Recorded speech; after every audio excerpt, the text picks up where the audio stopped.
함께하여 주시옵소서. 예수님의 이름으로 기도드리옵나이다. 아멘. 할렐루야. 한 주간도 어떻게 잘 지내셨습니까? 지난주 신년 감사 예배를 드리면서 올 한 해 하나님 앞에 다짐하고 또 계획하는 일들이 어떻게 일주일이 지났는데 좀 잘 진행되어 가고 있습니까? 내가 계획했던 일들, 다짐했던 일, 작심삼일은 되지는 않고 있는지, 만약 작심삼일이 되었다면 다시 작심하시기 바랍니다. 그리고 3일이 되어서 또 안 되면 또 작심하면 돼요. 그래서 매번 계속 작심해서 그 작심하여 계획했던 모든 일들이, 하나님 앞에 다짐했던 모든 일들이 주님 뜻 안에서 주님의 도우심으로 끝까지 승리하시기를 바랍니다. 우리는 지금 출애굽기를 통해서 이스라엘 백성들의 그 신앙의 여정을 통해서 우리의 신앙의 삶을 비춰보고 있습니다. 특별히 2022년 새해를 맞이하면서 지난 주일에는 예배하리라 라는 제목으로 올 한 해 우리가 예배를 통해서 승리할 것에 대해서 말씀을 나누었습니다. 세상은, 사탄, 마귀는 우리가 하나님 앞에 예배드리지 못하도록 방해하거나 또 예배를 드리더라도 세상 방식에 따라 타협하게 하고 또 자기 방식대로 합리화시키고 또 예배를 온전히 드리지 못하도록 우리를 방해하고 있습니다. 그렇기 때문에 우리는 그리함은 부당하니이다 라고 세상과 맞서서, 사단에 맞서서 단호히 결단하고 예배에 승리할 것에 대해서 지난주일에 목사님을 통해서 말씀을 드렸습니다. 오늘은 두 번째로 말씀을 따라가라 라는 제목으로 같이 은혜를 나누고자 합니다. 하나님께서 이스라엘 백성들이 애굽에서 430여 년 동안 노예로 있던 이스라엘 백성들을 구원하시려고 출애굽의 역사를 진행하고 계십니다. 이에 바로의 마음이 완악하여 하나님의 뜻을 거역하고 이스라엘 백성들을 풀어주기를, 보내지를 않게 됩니다. 그래서 하나님께서는 이스라엘 백성들을 구원하고자 애굽에 10가지 재앙을 통해서 심판하시게 됩니다. 지난달에 제가 하나님께서 바로의 마음을 강팍하게 하셨다라고 말씀을 드린 적이 있습니다. 그랬더니 왜 하나님께서 바로의 마음을 강팍하게 하셨는지 그 이유에 대해서 궁금해하시는 분들이 몇 분 계셨어요. 왜 하나님은 바로의 마음을 강팍하게 하셨을까? 완악하게 하셨을까? 바로로 하여금 하나님의 역사를 깨닫게 하시기 위해서였습니다. 출애굽기 14장 4절의 말씀을 보면 내가 바로의 마음을 완악하게 한즉 바로가 그들의 뒤를 따르리니 내가 그와 그의 온 군대로 말미암아 영광을 얻어 애굽 사람들이 나를 여호와인 줄 알게 하리라 하심에 말씀을 합니다. 하나님께서 바로의 마음을 완악하게, 강팍하게 만드신 이유는 그것을 통해서 하나님의 영광을 나타내고자, 그리고 하나님이 누구인지를 알게 하시기 위함이었다 말씀을 하고 있습니다. 바로의 마음이 완악하여 애굽에는 10가지 재앙을 통해서 심판을 받게 됩니다.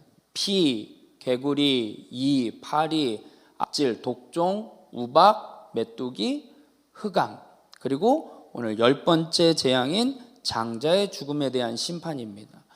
오늘 이 10번째 재앙을 준비하는, 이제 오늘 본문의 말씀은 이 10번째 재앙을 어떻게 준비할 건지에 대해서, 그리고 그날을 기념하여 절기로 삼아 지킬 것에 대한 말씀이 오늘 출애굽기 12장의 말씀입니다.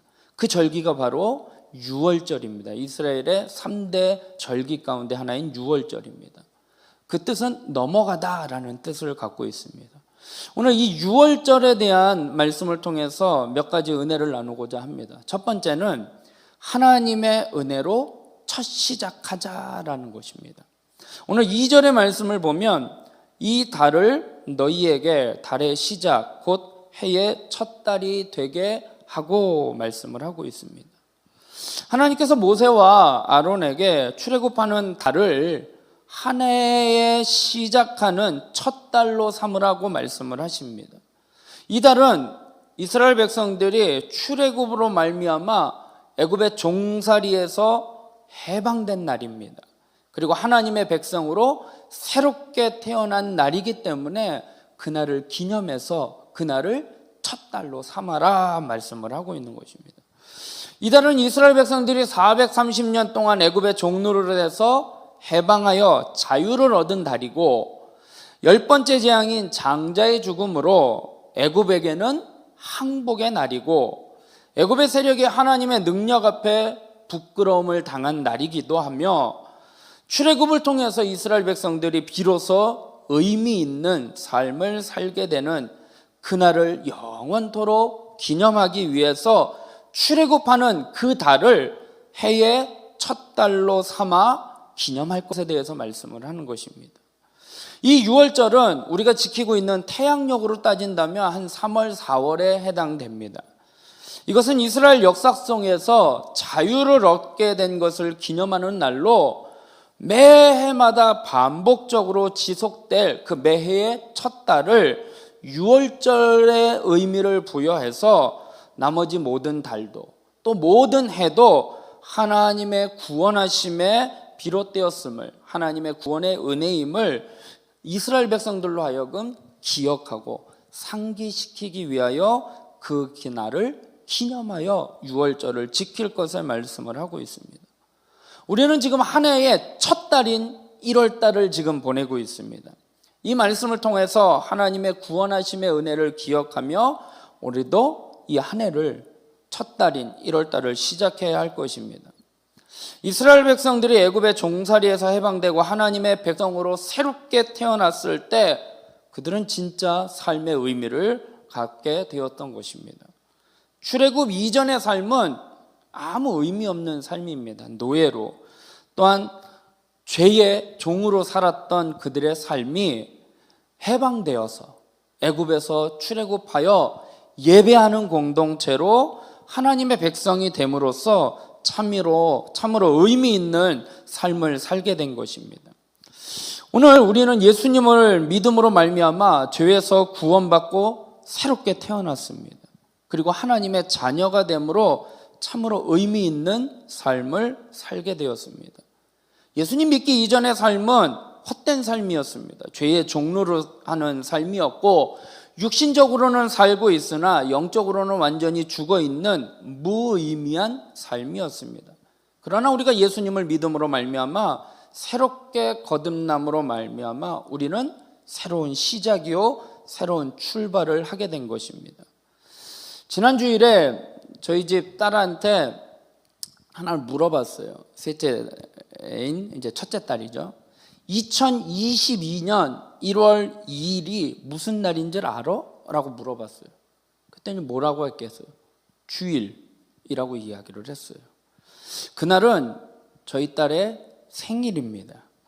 그날이 태어난 날이 아니라 예수님을 믿고 새롭게 거듭나 구원받아서 신앙 고백하고 그 신앙 고백을 예식으로 기념하는 세례를 받았던 날이에요. 그래서 영적으로 다시 태어난 날, 그래서 너는 2022년 1월 2일이 너의 생일이야 라고 이야기를 한 적이 있습니다. 우리가 예수님으로 말미암아 새롭게 태어난 날, 영적 생일을 잊지 마시기 바랍니다. 우리가 신앙 고백으로 하고 세례받은 날, 여러분들은 언제 세례받았습니까? 꼭 그날을 기억하고 그날을 기념하라라는 말이 아니라 우리가 예수님을 믿고 새롭게 거듭나 구원받은 그 감격을 잊지 말자라는 것입니다. 오늘 이스라엘 백성들이 죄의 종에서 해방된 날, 그날을 해의 첫 달로 삼아 기념할 것을 말씀을 하고 있는 것입니다. 출애굽기 오늘 본문 14절에 너희는 이 날을 기념하여 여호와의 절기를 삼아 영원한 규례로 대대로 지킬지니라. 아멘.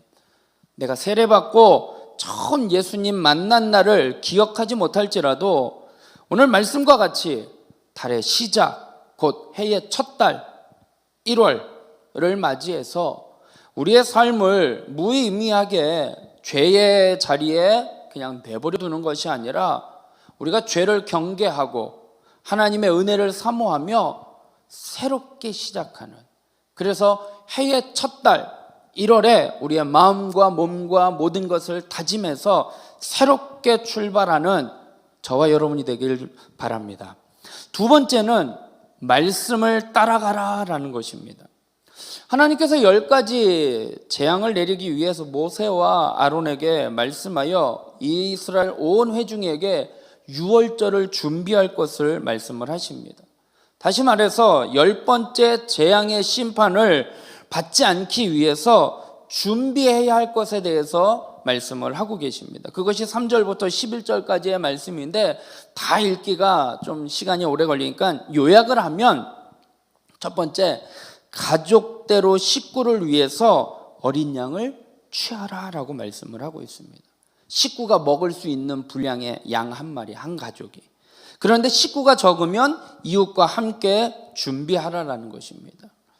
그리스도의 몸을 상징하는 고기를 남겨서는 안 되기 때문에 식탁 공동체가, 가족이 한 자리에 모여서 그 양을 먹을 것에 말씀을 하고 있어요. 근데 가족의 수가 좀 부족하면 음식을 남기면 부정하게 되기 때문에 이웃과 함께, 가까운 이웃과 함께 나눌 것을 말씀을 하고 있습니다.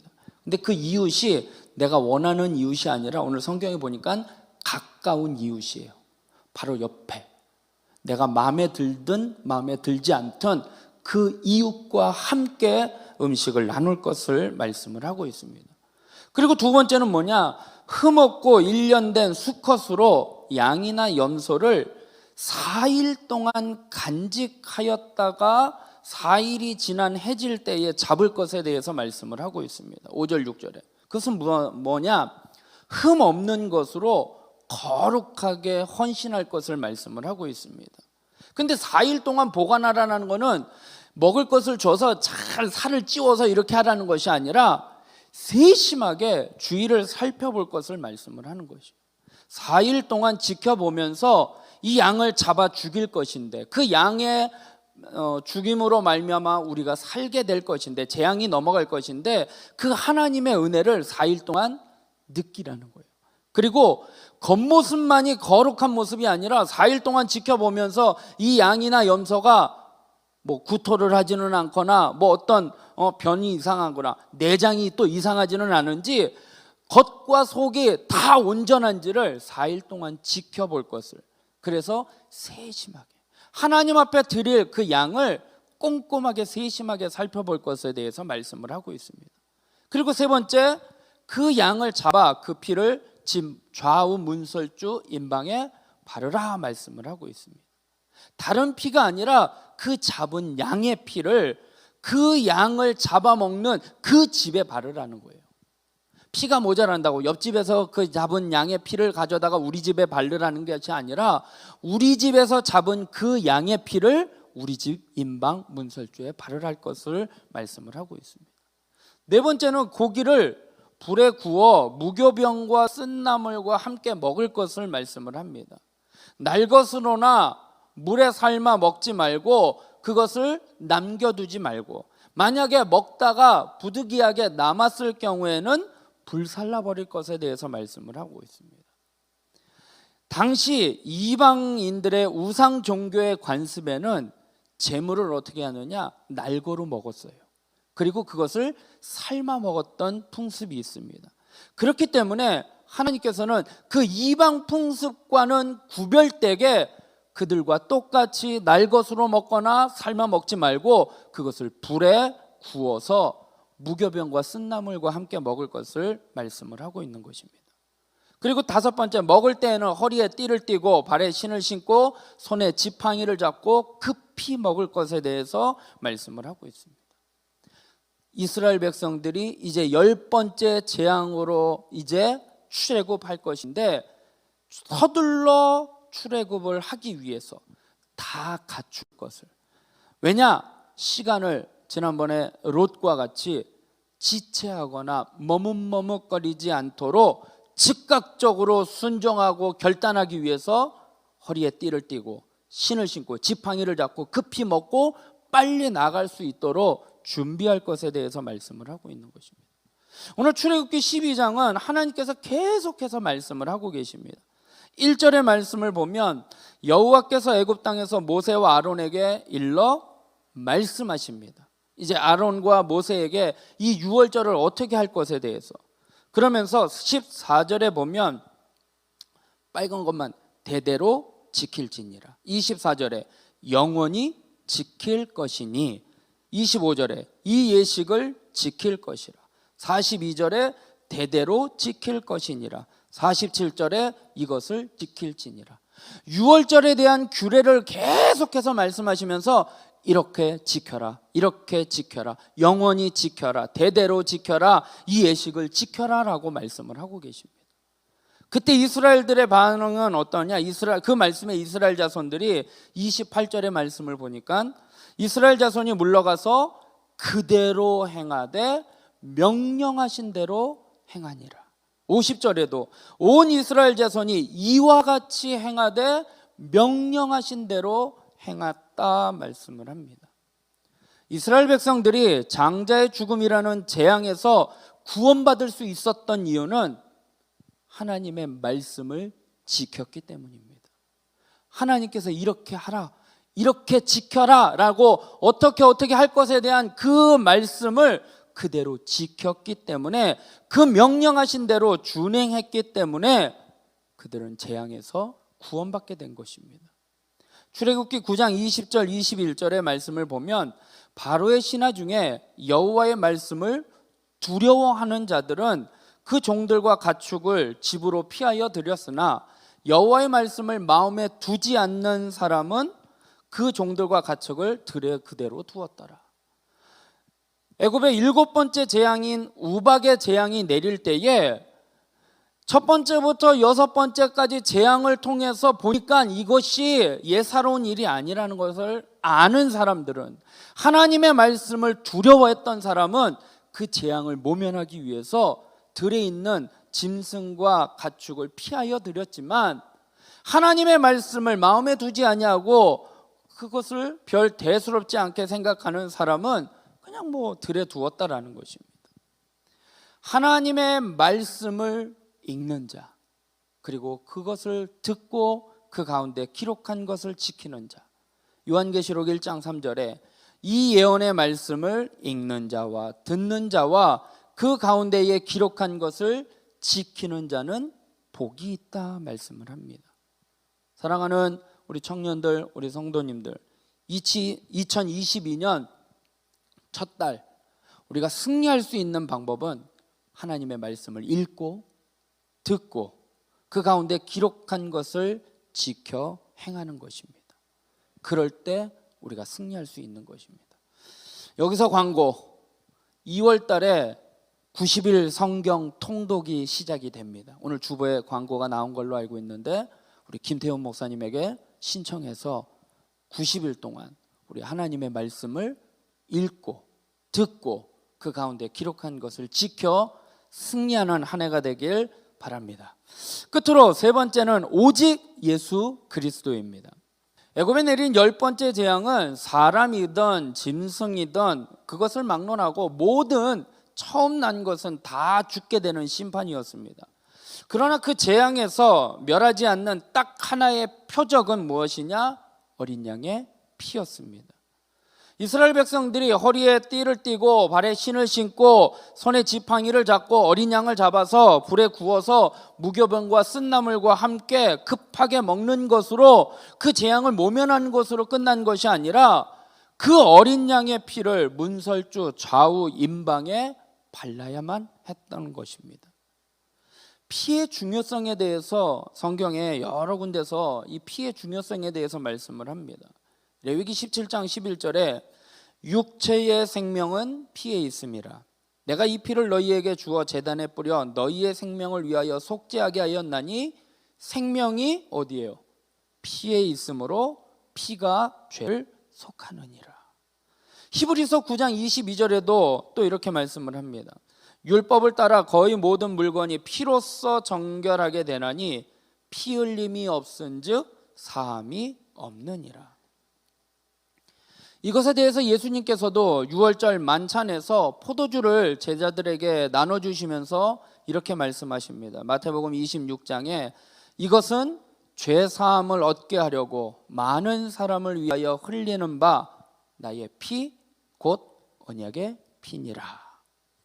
예수님께서 십자가에서 피 흘리게 될 그 피가 오늘 유월절 어린 양의 피와 동일한 성격을 지니고 있음을 말씀을 하고 있는 것입니다. 다시 말해서 이 유월절 어린 양의 피로 인해서 이스라엘 백성들이 죽음의 재앙을 모면한 것처럼, 죽음의 재앙이 넘어간 것처럼 예수님께서 십자가에서 흘리신 그 피가 많은 사람들을 위해서 흘리는 그 대속의 피가 될 것을 말씀을 하고 있는 것입니다. 그래서 오늘 본문 12절 13절에 내가 그 밤에 애굽 땅에 두루 다니며 사람이나 짐승을 막론하고 애굽 땅에 있는 모든 처음 난 것을 다 치고 애굽의 모든 신을 내가 심판하리라. 나는 여호와라. 내가 애굽 땅을 칠 때에 그 피가 너희가 사는 집에 있어서 너희를 위하여 표적이 될지라. 내가 그 피를 볼 때에 너희를 넘어가리니 재앙이 너희에게 내려 멸하지 아니하리라. 그 피라고 말씀을 하고 있습니다. 하나님이 제시하신 바로 그 조건에 맞는 피, 흠없고 정결한 어린 양의 피가 그 집 임방과 문설주에 발라져 있어야 했듯이 우리가 구원받는 것은 하나님의 독생자이신 예수 그리스도의 보혈의 피, 그것뿐임을 기억하시기 바랍니다. 이스라엘 백성들이 이 10번째 재앙을 준비하기 위해 그 피를 발랐을 때에 그 집에 히브리 사람이든 애굽 사람이든 그게 문제가 되는 것이 아니었습니다. 어린 양의 피가 문설주와 임방에 묻어 있느냐 없느냐 그것을 보고 재앙이 넘어왔다라는 것입니다. 예수님께서 친히 십자가에 달려 피 흘리심으로 말미암아 우리의 죄가 사함받았습니다. 예수님의 그 피가 온 인류를 구원하는 능력의 피가 된 것입니다. 우리의 환경이, 우리의 처지, 우리의 신분, 우리의 조건, 그건 문제가 되는 게 아니라는 거예요. 저 사람은 부자니까, 저 사람은 가난하니까, 저 사람은 능력이 많으니까, 저 사람은 능력이 없으니까 그거하고는 상관없다라는 거예요. 예수 그리스도의 피가 있느냐, 내 삶 가운데 예수 그리스도의 피의 흔적이 있느냐, 그것이 표적으로 있느냐 없느냐, 그 능력의 피에 따라 우리가 구원의 여부가 달려 있는 것입니다.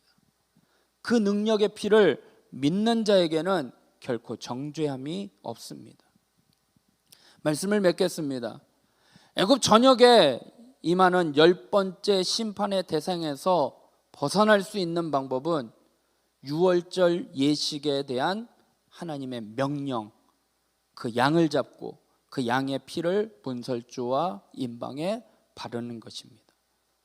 양의 피를 바르는 이 행위는 예수 그리스도의 피의 공로를 의지하는 우리의 믿음과 하나님의 말씀에 순종하는 믿음의 증거입니다. 이 믿음의 증거가 우리에게 표적이 되어야 하는 것입니다. 오늘 말씀과 같이 내게 그 그리스도의 보혈의 표적이 있어야 하는 것입니다. 나는 그리스도인입니다. 자동차에 이렇게 물고기 모양 있잖아요. 익두스라고, 그 물고기, 그리스도인. 자동차에 물고기 모양을 갖고 있고 성경책을 들고 교회를 나온다 하더라도 내 삶 가운데 하나님의 말씀에 순종해서 그 하나님을 닮아가는 거룩한 삶이 표적으로 증거되어야 정말로 그 사람이 참 성도임을 말씀을 하고 있는 것입니다.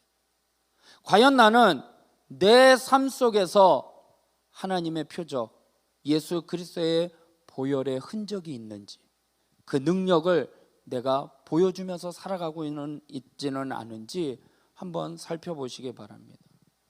우리를 죄에서 구원하시는 분은 오직 예수 그리스도 한 분뿐입니다.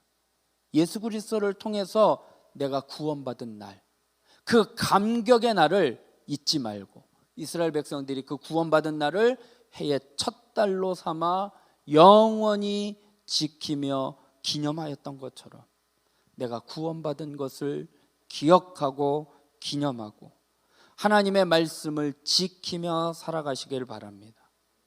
그리할 때 우리는 올 한 해 승리하는 삶을 살 수 있는 것입니다.